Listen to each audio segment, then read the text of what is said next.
Ano yung gusto nyong ilabas dito at ano yung purpose ninyo?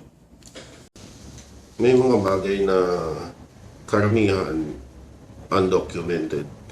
Pero meron din mga nakadocument na pwede namang ilabas sa mga susunod na pangyayari pagkatapos nito. Pwede namin magbigay lang ng mga konting hint na kung sino ang magsasabi at makakapagsalita kung paano naman nag-operate ang COMELEC dito sa eleksyon na to, dito sa pandarayang nangyari. Halimbawa, sino yung mga nasa COMELEC na nagtrabaho, tinutusan at sino nag-utos?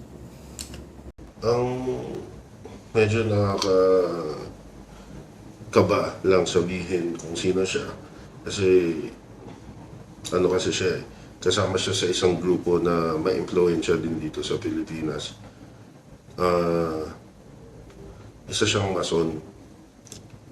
Ang pangalan niya si Attorney Tibayan. Kung magkakaroon man ng pitpita ng bayag, maraming magsasalita sa COMELEC.